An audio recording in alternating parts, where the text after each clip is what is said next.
Hello everyone, আসসালামু আলাইকুম। আমি মুজিফার রহমান, আপনার সবাই স্বাগত জানাচ্ছি আজকে লেকচার ভিডিওতে। আজকে আমরা দেখব কম্পিউটার গ্রাফিক্সের খুবই ইম্পর্টেন্ট একটা টপিক, সেটা হচ্ছে 2D ট্রান্সফরমেশন। তো 2D ট্রান্সফরমেশন জানার আগে জানতে হবে ট্রান্সফরমেশন কী, তাই না? ট্রান্সফরমেশন হচ্ছে এই যে transformation is a process of modifying and repositioning the existing graphics. অর্থাৎ একটা এক্সিস্টিং গ্রাফিক্সকে যেই প্রসেস ফলো করে মডিফাই করা হয় বা রিপজিশনিং করা হয় সেটাই হচ্ছে আমাদের ট্রান্সফরমেশন। তো ট্রান্সফরমেশনের তিনটা টাইপ আছে। টাইপগুলো কী কী? সেটা হচ্ছে ট্রান্সলেশন, রোটেশন আর স্কেলিং।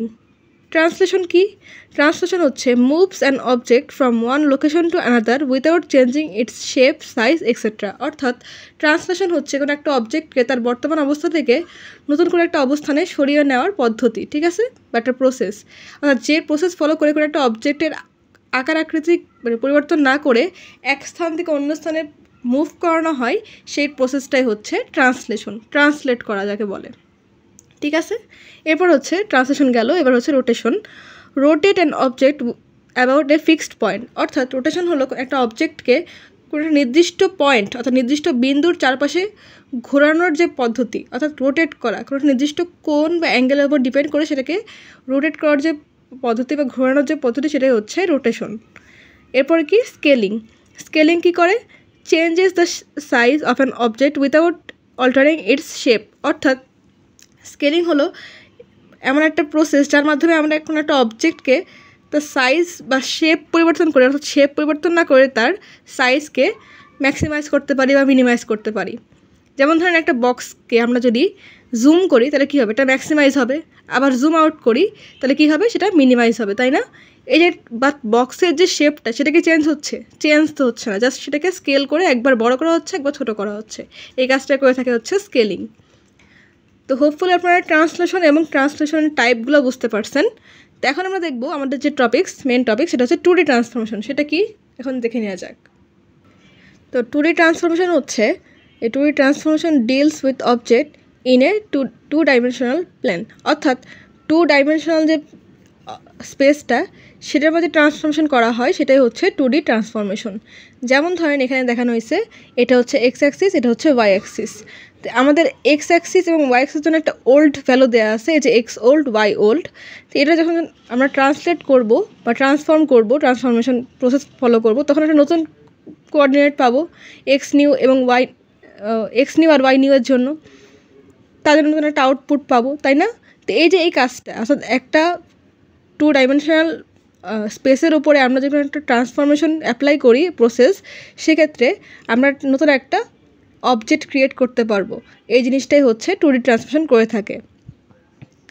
তো এখন আমরা দেখব 2D ট্রান্সফরমেশনের টাইপস কী কী। 2D ট্রান্সফরমেশন দুটো টাইপের হয়, সেটা হচ্ছে জিওমেট্রিক ট্রান্সফরমেশন আর একটা হচ্ছে কোঅর্ডিনেট ট্রান্সফরমেশন। তো জিওমেট্রিক ট্রান্সফরমেশন কি? অবজেক্ট যদি চেঞ্জ হয় তাহলে সেটা হচ্ছে জিওমেট্রিক ট্রান্সফরমেশন, আর কোঅর্ডিনেট যদি চেঞ্জ হয় তাহলে সেটা হচ্ছে কোঅর্ডিনেট ট্রান্সফরমেশন, ঠিক আছে। তো এই 2D ট্রান্সফরমেশনের ক্ষেত্রে আমাদের যেই ট্রান্সফরমেশনের যে টাইপসগুলো ছিল ট্রান্সলেশন, রোটেশন আর স্কেলিং, সেগুলোর কিন্তু ফর্মুলা আছে। ফর্মুলাগুলো কি? যদি আমরা ট্রান্সলেশনের ক্ষেত্রে চিন্তা করি, ট্রান্সলেশনে কী হতো?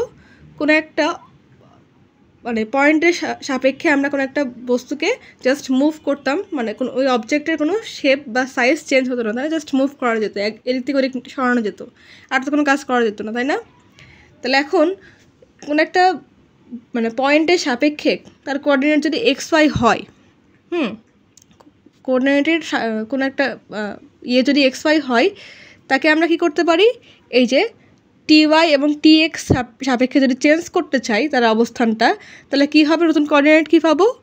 যে X plus T X is equal to X prime আর Y plus T Y equal to Y prime. এটা হচ্ছে তার ফর্মুলা। এরপর হচ্ছে রোটেশনের ক্ষেত্রে। রোটেশনে কী করা হতো? রোটেশনে জাস্ট একটা নির্দিষ্ট বিন্দু সাপেক্ষে ওই অবজেক্টকে ঘোরানো হতো, তাই না? জাস্ট রোটেট করা হতো। তাহলে কোনো একটা পয়েন্টের সাপেক্ষে যদি আমরা কোনো একটা অবজেক্টকে থিটা কোণে ঘোরাতে চাই, সেক্ষেত্রে তার নতুন কোঅর্ডিনেট কী হবে? তাহলে এক্স প্রাইম নতুন কোঅর্ডিনেট হবে x prime equal to x cos theta minus y sine theta, আর এটাতে গেল এক্স প্রাইম। এবার হচ্ছে ওয়াই প্রাইম। ওয়াই প্রাইম কী হবে? X sine theta plus y cos theta. আমরা যখন ম্যাথ করব তখন এগুলো ভালো করে বুঝতে পারবো। থিটার হচ্ছে আমাদের যে রোটেশন অ্যাঙ্গেলটা, অর্থাৎ কত ডিগ্রি অ্যাঙ্গেলের অবজেক্টটা রোটেট হচ্ছে সেই অ্যাঙ্গেলটাই হচ্ছে থিটার মান, ঠিক আছে। আর স্কেলিংটা কি? স্কেলিং হচ্ছে আমরা কী করছিলাম যে একটা নির্দিষ্ট অবজেক্টকে তার সাইজ ঠিক রেখে জাস্ট তার শেপকে মিনিমাইজ বা ম্যাক্সিমাইজ করতে পারছিলাম, তাই না? এটা ছিল স্কেলিং। তো স্কেলিংয়ের ক্ষেত্রে যদি আমরা কোনো একটা বিন্দু সাপেক্ষে এস এবং এক্স ওয়াইকে ফ্যাক্টর হিসেবে স্কেল করি, সেক্ষেত্রে আমাদের নতুন কোঅর্ডিনেট ট্রান্সফরমেশন কী হবে? সেটা হবে x prime equal to S X into X, Y prime equal to S Y into Y. তো এগুলো ছিল আমাদের ফর্মুলা। তো এখন আমরা দেখব মিরর রিফ্লেকশন। তো মিরর রিফ্লেকশন বলতে আমরা কী বুঝি? Reflection flip an object about a line. অর্থাৎ মিরর রিফ্লেকশনে কী হয়? কোনো একটা অবজেক্টকে তার নির্দিষ্ট একটা অক্ষের সাপেক্ষে সেটাকে উল্টাই দেওয়া হয়, তাই না? যেমন ধরেন আমরা কী করি, কোনো একটা আয়নার সামনে দাঁড়ালে আমাদের সব উল্টাপাল্টা হয়ে যায় না? যেমন ডান হাত আমাদের বাম হাত দেখায়, বাম হাত আমাদের ডান হাত দেখায়, এরকম দেখায় না? রিফ্লেক্ট হয় না, মানে উল্টা হয়ে যায় না? এই জিনিসটাই হচ্ছে মিরর রিফ্লেকশন। তো সেটাই এখানে দেখানো হচ্ছে। দেখেন, যদি আমাদের এক্স অক্ষের সাপেক্ষে চিন্তা করি তাহলে এক্স ওয়াইয়ের জন্য মিরর রিফ্লেকশন কী হবে? তা ঠিক তার উল্টাটা, তাই না? X minus y. আবার যদি ওয়াই অক্ষের সাপেক্ষে আমরা মিরর রিফ্লেকশন চিন্তা করি তাহলে কী হবে? Minus x y. আবার যদি এক্স ওয়াই সাপেক্ষে আমরা মানে অরিজিনের সাপেক্ষে যদি আমরা এক্স ওয়াইয়ের যে রিফ্লেকশন সেটা চিন্তা করি তাহলে মাইনাস এক্স মাইনাস ওয়াই। ঠিক আছে, এটা হচ্ছে মিরর রিফ্লেকশন। এখন আমরা দেখব ইনভার্স কোঅর্ডিনেট ট্রান্সফরমেশন। তো ইনভার্স বলতে কি না, 1/, যে অবজেক্টটা বা যে মানটা সেটা, তাই না? ওটা তো আমরা সবাই জানি। ট্রান্সফরমেশনের ক্ষেত্রে কী হবে? এটা হচ্ছে ভেক্টর, যদি এটার ইনভার্স করি, ট্রান্সলেশন ভেক্টরের ইনভার্স করলে কী হয়? ট্রান্সলেশন ভেক্টর থাকে, অর্থাৎ তার উল্টাটা। রোটেশনের ক্ষেত্রে কী হয়? রোটেশন অ্যাঙ্গেল ইনভার্স করলে জাস্ট রোটেশন অ্যাঙ্গেল থাকে। স্কেলিংয়ের ক্ষেত্রে s x s y inverse করলে কী থাকে? S 1/sx 1/sy। আর মিরর রিফ্লেকশনে কী থাকে? সেখানে হচ্ছে এম এক্স ইনভার্স করলে আমরা এম এক্স পাই, এম ওয়াই ইনভার্স করলে আমরা এম ওয়াই পাই, অর্থাৎ যেটাকে ইনভার্স করবো ঠিক তার উল্টাটা পাবো। ঠিক আছে, এটা হচ্ছে আমাদের ইনভার্স কোঅর্ডিনেট। তো আমাদের এই যে কোঅর্ডিনেটগুলো, এগুলোকে ম্যাট্রিক্স আকারেও কিন্তু রিপ্রেজেন্ট করা যায়, এই যে ফরম্যাটগুলো, যে ট্রান্সফরমেশনগুলো, সেগুলোকে। তো দেখেন, জিওমেট্রিক ট্রান্সফরমেশনের ক্ষেত্রে যদি আমরা রোটেশনকে চিন্তা করি তাহলে আমাদের কী হবে? Cos theta minus sine theta, sine theta cos theta. আবার যদি স্কেলিংয়ের ক্ষেত্রে চিন্তা করি, এটা হচ্ছে s x 0 0 s y. M এক্সের ক্ষেত্রে কী হবে? 1, অর্থাৎ এম এক্সটা কি? এম এক্স আর এম ওয়াই, এটা হচ্ছে আমাদের মিরর রিফ্লেকশন, তাই না? 1 0 0 -1। আর এম ওয়াইয়ের ক্ষেত্রে -1 0 0 1। এটা গেল জিওমেট্রিক ট্রান্সফরমেশনের ক্ষেত্রে। তাহলে কোঅর্ডিনেট ট্রান্সফরমেশনে কী হবে? ঠিক তার উল্টা, তাই না? অর্থাৎ রোটেশনের ক্ষেত্রে যদি কোঅর্ডিনেট চিন্তা করি তাহলে কী হবে? কস থিটার জায়গায় আসে, এখানে মাইনাস সাইন থিটাটা এটা নিচে চলে যাবে এবং এই সাইন থিটাটা এখানে চলে আসবে, অর্থাৎ সাইন থিটায় মাইনাসটা এখানে চলে গেল এবং প্লাস সাইন থিটাটা উপরে চলে আসলো, এই যে চলে আসলো। এবার হচ্ছে এস এক্স এস ওয়াই, অর্থাৎ এটা হচ্ছে স্কেলিংয়ের ক্ষেত্রে। স্কেলিংয়ের ক্ষেত্রে কী হবে? ইনভার্স করলে 1/sx 0 0 1/sy। অর্থাৎ দেখেন, এখানে এস এক্স আর এখানে এস ওয়াই ছিল, এখানে ইনভার্সের যে মানটা সেটা বসবে, তাহলে 1/sx 1/sy, যেমনটা হচ্ছে এই যে এখানে হয়েছে 1/sx 1/sy, এই কাজটাই হচ্ছে এখানে হয়েছে। এখন দেখেন, আমাদের মিরর রিফ্লেকশনের ক্ষেত্রে এম ওয়াই আর এম এক্সের মান জিওমেট্রিক ট্রান্সফরমেশনে যা ছিল, কোঅর্ডিনেট ট্রান্সফরমেশনেও ঠিক সেমটাই আসছে, অর্থাৎ মিরর রিফ্লেকশন কোনো চেঞ্জ হবে না, জাস্ট আমাদের রোটেশন এবং স্কেলিংটাই চেঞ্জ হবে। ক্লিয়ার? তা এতক্ষণ তো আমরা দেখলাম বেসিক কনসেপ্টগুলো। এখন আসা যাক এই চ্যাপ্টারের মেন যে টপিকসগুলো, অর্থাৎ আমরা কোশ্চেনে যে টাইপের এক্সাম আসবে, মানে এক্সামের যে কোশ্চেন আসবে সেই টাইপের এখন জিনিস দেখব। তো প্রথমে কি? ট্রান্সলেশন ম্যাট্রিক্সটা কেমন হয়? আমাদের এক্স নিউ ওয়াই নিউ কীভাবে পাবো? আমাদের এক্স ওল্ডের সাথে যদি টি এক্স যোগ করি এবং এক্স ওল্ডের সাথে যদি টি ওয়াই যোগ করি তাহলে আমরা ওয়াই নিউকে পেয়ে যাব। সরি, এখানে এক্স না, এখানে ওয়াই হবে।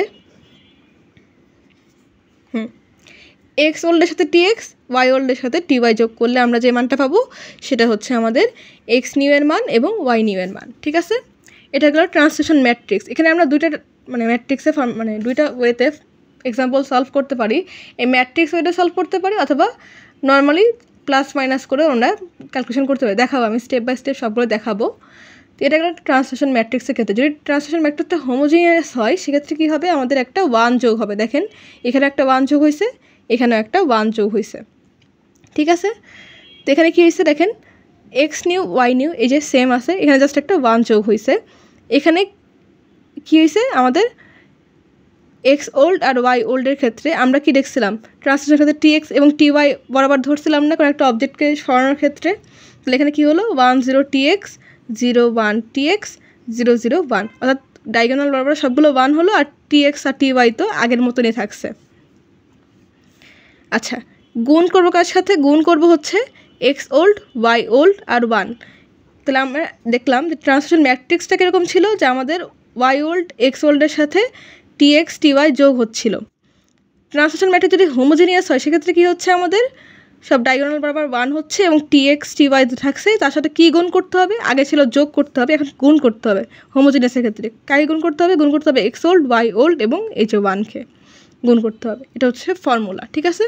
তা আসেন আমরা এখন একটা এক্সাম্পল দেখি, তাহলে ট্রান্সলেশন ম্যাট্রিক্স বা ট্রান্সলেশন যে এক্সাম্পল সেটা কীভাবে আসতে পারে সেটা বুঝতে পারবো। তো এখানে একটা এক্সাম্পল দেওয়া আছে, given a circle C with radius 10 and centre coordinate 1,4।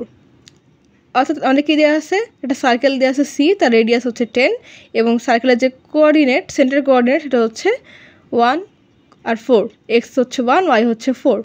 Okay, apply the translation with distance 5 towards x axis এবং ওয়াই টুয়ার্ডস ওয়াই অ্যাক্সিস। অর্থাৎ আমাদেরকে ট্রান্সলেট করতে বলছে না, ট্রান্সলেট মানে কি সরানো, তাই না। এখানে হচ্ছে এক্স অ্যাক্সিসে 5কে বলছে এবং ওয়াই অ্যাক্সিসে 1কে বলছে, অর্থাৎ 5 এক্সকে 5 টাইমস সরাতে হবে, ওয়াইকে 1 টাইমস সরাতে হবে।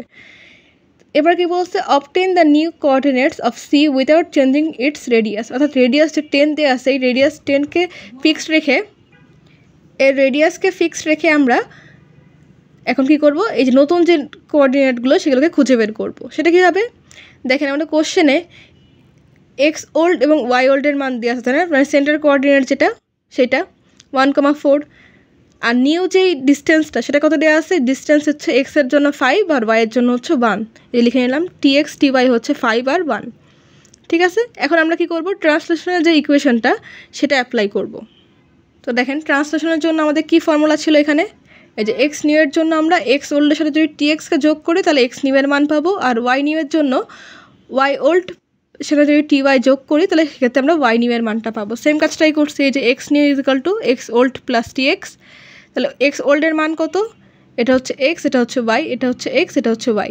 তাহলে এখানে হচ্ছে এক্স ওল্ড কত 1, আর এখানে নতুন যে ডিস্টেন্স সেটা কত 5, তাহলে 1 + 5 কত হলো 6। আবার সিমিলার ওয়াইতে ওয়াই নিউ এর জন্য কী পাবো, ওয়াই ওল্ড প্লাস টি ওয়াই, তাই না। তাহলে ওয়াই ওল্ডের মান কত 4, আর এখানে নতুন যে ডিস্টেন্সটা সেটা কত 1, তাহলে 4 + 1 করলে কত আসছে 5। তো এটা একটা ট্রান্সলেশনের ইকুয়েশনের ওয়ে। আপনারা চাইলে এরকমভাবে ম্যাট্রিক্স ওয়েতেও ট্রান্সলেশন ম্যাট্রিক্সটা ড্র করতে পারেন, সেটাও দেখিয়ে দিচ্ছি। এই যে দেখেন আমাদের ম্যাট্রিক্স ফর্মটা এরকম ছিল না, x new y new x old y old t x t y. তাহলে এক্স ওল্ড ওয়াই ওল্ড কত দেওয়া ছিল কোশ্চেনে 1 আর 4, এই যে 1 আর 4, এই যে এক্স ওল্ড ওয়াই ওল্ড 1 4। তো জাস্ট আমরা এটাকে সিম্পলি লিখে নিলাম 1 আর 4। আর t y t x sorry t x t y এটা কত ছিল, টি এক্স টি ওয়াই কত ছিল, এই যে টি এক্স আর টি ওয়াই 5 আর 1। এই যে আমাদের 5 ছিল এক্সের জন্য, 1 ছিল ওয়াইয়ের জন্য, তাই না। এই যে 5 আর 1 লিখে নিলাম। তাহলে এখানে সিম্পলি যোগ হবে 5 + 1 করলে 6, 4 + 1 করলে 5। তাহলে আমরা এই ম্যাট্রিক্স ফর্মেও কিন্তু এই কোঅর্ডিনেটগুলোকে খুঁজে বের করতে পারি যদি আমাদের সিঙ্গেল কোঅর্ডিনেট থাকে। অর্থাৎ এখানে দেখেন আমাদের একটাই মান দেওয়া আছে, সেক্ষেত্রে আমরা ম্যাট্রিক্স ফর্মেট কিন্তু খুব ইজিলি ফলো করতে পারবো। যদি এখানে একটার জায়গায় একাধিক ম্যাট্রিক্স কোঅর্ডিনেট দেওয়া থাকতো সেক্ষেত্রে ম্যাট্রিক্স ফর্মেটে আমাদের খুঁজে বের করতে একটু টাফ হয়ে যেত, ঠিক আছে। আমি আরেকটা এক্সাম্পল দেখাবো, তাহলে আপনারা বুঝতে পারবেন যে কেন কথাটা বললাম। তাহলে আমরা নতুন কোঅর্ডিনেট কী পেয়ে গেছি, নতুনটা সেন্টার কোঅর্ডিনেট সির জন্য রেডিয়াস 10কে ফিক্সড রেখে 6 আর 5, তাই না। তাহলে দেখেন আগে কত ছিল, আগে ছিল হচ্ছে 1 আর 4, তাহলে এখানে হচ্ছে 0 থেকে 1 আর এখানে হচ্ছে 0 থেকে 4, তাহলে এটা হচ্ছে 1 আর 4 হচ্ছে তার সেন্টার কোঅর্ডিনেট ছিল। তাহলে এখন নতুন কোঅর্ডিনেট কী হলো 6 5, তাই না। তাহলে এখানে আমাদের কী হচ্ছে 0 থেকে 6 আর এখানে 0 থেকে 5 তাহলে 6 আর 5 করার ফলে আমরা এখানে কী পাচ্ছি নতুন একটা সেন্টার কোঅর্ডিনেট পাচ্ছি, সেটা হচ্ছে সি প্রাইম। আগে ছিল সি, এখন নতুন পাইছি, সেজন্য এটা হচ্ছে সি প্রাইম। তো হোপফুলি আপনারা এই ম্যাথটা বুঝতে পারছেন। আমি চেষ্টা করছি প্রথমে একটা খুব ইজি এক্সাম্পল দিয়ে বোঝানোর জন্য। তো আসেন আমরা এখন আরেকটা এক্সাম্পল দেখি ট্রান্সলেশনের ক্ষেত্রেই, তাহলে আপনারা জিনিসটা পুরোপুরি ক্লিয়ার হয়ে যাবেন। তো দেখেন এখানে সেকেন্ড এক্সাম্পলে কী বলা হয়েছে, given a square with coordinate points a হচ্ছে দেওয়া আছে কত 0 3, বি দেওয়া আছে 3 3, আর সি দেওয়া আছে 3 0 এবং ডি দেওয়া আছে 0 0। চারটা কোঅর্ডিনেট দেওয়া আছে একটা স্কোয়ারের, তাই না, 4 কোণার 4টা কোঅর্ডিনেট দেওয়া আছে। Apply the translation with distance 1 toward x axis এবং 1 toward y axis, obtain the new coordinate of the square. অর্থাৎ এখানে দেখেন আমাদের ডিস্টেন্স কত দেওয়া আছে, এক্সের জন্য 1 আর ওয়াইয়ের জন্য হচ্ছে 1। তাহলে আমরা এখানে কী পাইছি, টি এক্স টি ওয়াইয়ের মান তো পেয়ে গেলাম, এই যে টি এক্স টি ওয়াইয়ের মান 1 1 পেয়ে গেলাম। বাট আমাদের ওল্ড এবং নিউ যে কোঅর্ডিনেট সেটা কীভাবে খুঁজে বের করবো, দেখেন এখানে 4টা কোঅর্ডিনেট দেওয়া। তো আমাদের কী করতে হবে, ধাপে ধাপে সবগুলোর জন্য আমাদের নতুন কোঅর্ডিনেটগুলোকে খুঁজে বের করতে হবে, ঠিক আছে। এটা হচ্ছে প্রথম কাজ। তাহলে আমাদের প্রথম দেখবো কি, আমাদের যে কোঅর্ডিনেটগুলো দেওয়া আছে ওল্ড কোঅর্ডিনেটগুলো আমরা লিখে নিয়েছি, এই যে এ বি সি টি 4টার জন্য যে মানগুলো দেওয়া আছে সেগুলো জাস্ট লিখে নিয়েছি, এবং টি ওয়াই টি এক্সের জন্য আমরা যে পাইছি হচ্ছে এক্সের জন্য 1, ওয়াইয়ের জন্য 1, এটাকেও লিখে নিয়েছি। এখন কাজ হচ্ছে প্রতিটা কোঅর্ডিনেটের জন্য, অর্থাৎ এর জন্য, বির জন্য, সি এর জন্য, ডির জন্য, সবগুলোর জন্যই তার নতুন কোঅর্ডিনেটগুলোকে খুঁজে বের করা। তো এই যে দেখেন আমরা যদি এর জন্য বের করতে চাই, তাহলে এর জন্য কত ছিল কোঅর্ডিনেট 0 আর 3, তাই না। তাহলে দেখেন এটা হচ্ছে এক্স, এটা হচ্ছে ওয়াই, তাহলে আমরা এখান থেকে এক্স নিউ ওয়াই নিউ বের করতে পারবো, কারণ আমাদের টি এক্স টি ওয়াই তাহলে অলরেডি জানা আছে, টি এক্সও 1 টি ওয়াইও 1 কোশ্চেনে দেওয়া ছিল। ডিস্টেন্স হচ্ছে টি এক্সের মানে এক্সের জন্য 1, ওয়াইয়ের জন্য ডিস্টেন্স 1 দেওয়া ছিল। তাহলে এক্স নিউ কী হবে, সে ফর্মুলা বসাবো, x old plus T X, তাহলে এক্স ওল্ড হচ্ছে 0 আর টি এক্স হচ্ছে 1, তাই না। তাহলে 0 + 1 করলে 1 থাকছে।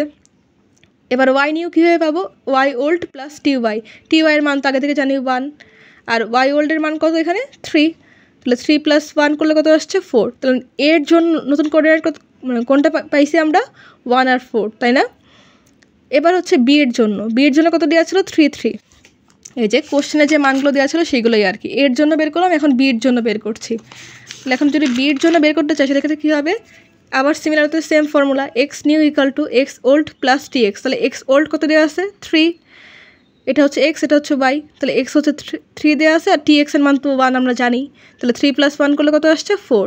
এবং ওয়াই নিউ এর জন্য সিমিলার ওয়েতে কী হচ্ছে ওয়াই ওল্ড প্লাস টি ওয়াই। এবার কী হচ্ছে ওয়াই ওল্ড কত আসছে 3 প্লাস টি ওয়াইয়ের মান 1, 3 + 1 করলে 4। তাহলে নতুন কোঅর্ডিনেট কী পাচ্ছি বির জন্য হচ্ছে 4,4, ঠিক আছে। এখন এ বি হয়ে গেল। এখন সি এর জন্য ছিল কোশ্চেনে দেওয়া 3 আর 0, তাহলে এক্স নিউ কী হচ্ছে আবার সিমিলার হতে সেম ফর্মুলা ইউজ করে x old plus T X. X old হচ্ছে এটা হচ্ছে এক্স, এটা হচ্ছে ওয়াই, তাহলে এক্স হচ্ছে এটা 3 + 1, 3 + 1 করলে কত আসছে 4, আর এটা হচ্ছে ওয়াই, তাহলে ওয়াই ওল্ড প্লাস টি ওয়াই ওল্ড হচ্ছে 0 প্লাস টি ওয়াই হচ্ছে 1, তাহলে 0 + 1 করলে 1ই থাকছে। তাহলে সি এর জন্য নতুন কোঅর্ডিনেট কী পেলাম 4,1, ঠিক আছে। এখন বাকি আছে আর একটা কোঅর্ডিনেট, তাই না, সেটা হচ্ছে ডি এর জন্য কী দেওয়া ছিল ওল্ড কোঅর্ডিনেট 0 0, অর্থাৎ এক্সও 0 ওয়াইও 0। তাহলে নতুন কোঅর্ডিনেট কী পাবো, সেম ফর্মুলা ইউজ করে এক্স ওল্ড প্লাস টি এক্স ওয়াই ওল্ড প্লাস টি ওয়াই। তাহলে এক্স ওল্ড হচ্ছে 0 + টি এক্সের মান হচ্ছে 1, কোশ্চেনে দেওয়া ছিল, তাহলে 0 + 1 করলে 1, এখানে ওয়াইয়ের জন্য 0 + 1 করলে 1। তাহলে ডি এর জন্য নতুন কোঅর্ডিনেট পেয়ে গেলাম কত 1 1, তাই না। তো এখন এই যে যতগুলো কোঅর্ডিনেট পাইছি আমরা নতুন, এই যে এর জন্য হচ্ছে এইটা, বি এর জন্য এইটা, সি এর জন্য এইটা এবং ডি এর জন্য এইটা, এগুলোকে আমরা এখানে লিখে নিলাম। এখন এই যে কোঅর্ডিনেটগুলো এগুলোকে আমাদের অ্যাপ্লাই করে নতুন একটা ডায়াগ্রাম ড্র করতে হবে। তো দেখেন এখানে আমি ধরছি 0, এখানে হচ্ছে 1, এখানে মাঝখানে 2 3 আছে, এখানে 4, এখানে 1 2 3 4, ঠিক আছে। তো এখন দেখেন ডি এর জন্য কত আসছিল 1 1, তাই না, তাহলে এই যে 1 1, ক্লিয়ার।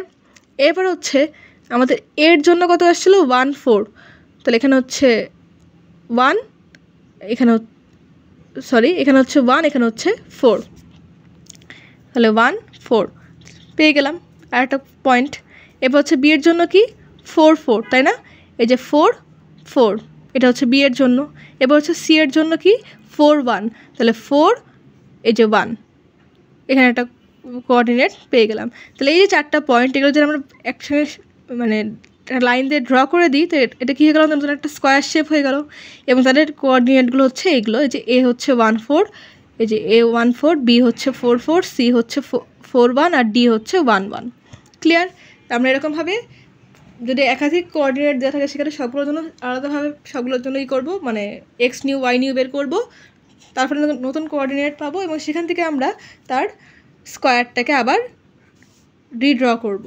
অর্থাৎ নতুন যে কোঅর্ডিনেটগুলো পাইছি সেগুলোকে নিয়ে আমরা আবার একটা গ্রাফ ড্র করব, যেখান থেকে আমরা বুঝতে পারবো নতুন কোঅর্ডিনেট ইউজ করে স্কোয়ার শেপটা কীরকম থাকছে। ঠিক আছে? তো আমি আজকের ভিডিওতে চেষ্টা করেছি এই 2D ট্রান্সফরমেশনের বেসিক কনসেপ্টগুলো জানানোর এবং 2D ট্রান্সফরমেশনের ট্রান্সলেশন যে ম্যাট্রিক্সটা সেটাকে ইউজ করে আমরা কীভাবে মানে ম্যাথ সলভ করতে পারি। তো দুইটা ওয়েতে আমি দেখাইছি, একটা হচ্ছে সিঙ্গেল কোঅর্ডিনেট দিয়ে, একটা হচ্ছে মাল্টিপল কোঅর্ডিনেট দিয়ে। সিঙ্গেল কোঅর্ডিনেট দিয়ে থাকলে আপনারা যেভাবে দেখালাম প্রথমে সেরকমভাবে বের করবেন, আর যদি মাল্টিপল কোঅর্ডিনেট থাকে তাহলে এরকমভাবে সবগুলোর জন্য আগে তার নতুন কোঅর্ডিনেটগুলোকে বের করে নেবেন এবং তারপরে একটা মানে ডায়াগ্রাম ড্র করবেন ওই নতুন যে কোঅর্ডিনেটগুলো পাবেন সেগুলোকে দিয়ে। তো হোপফুলি আপনারা ম্যাথটা বুঝতে পারছেন। আমি চেষ্টা করছি স্টেপ বাই স্টেপ বোঝানোর জন্য। তারপর যদি কারোর কনফিউশন থাকে অবশ্যই কমেন্ট করে জানাবেন, আমি তাদের কমেন্টে রিপ্লাই দেওয়ার চেষ্টা করব। তো পরবর্তী ভিডিওতে আমরা দেখব বাকি দুইটা ট্রান্সফরমেশন, সেগুলো হচ্ছে রোটেশন আর স্কেলিং। আজকের ভিডিওটা অলরেডি একটু বড় হয়ে গেছে, অলমোস্ট 21 মিনিট পার হয়ে গেছে। তো এই জন্য আজকের ভিডিওতে আমি আর রোটেশন আর স্কেলিং দেখাচ্ছি না, তাহলে ভিডিওটা আরও অনেক বেশি বড় হয়ে যায়, অলমোস্ট 1 ঘন্টার কাছাকাছি হয়ে যেতে পারে। তো এই জন্য আমি ভিডিওটা দুইটা পার্ট করছি, এটা হচ্ছে ফার্স্ট পার্ট। তো আজকের মতন এই পর্যন্তই। চ্যানেলটা এখন যারা সাবস্ক্রাইব করেন চ্যানেলকে প্লিজ সাবস্ক্রাইব করবেন, ভিডিওতে লাইক করবেন, কমেন্ট করবেন, শেয়ার করবেন। পরবর্তী ভিডিওতে আমরা দেখব রোটেশন ট্রান্সফরমেশন এবং স্কেলিং ট্রান্সফরমেশন তার এক্সাম্পল সহ। তো পরবর্তী ভিডিও দেখার আমন্ত্রণ রইল।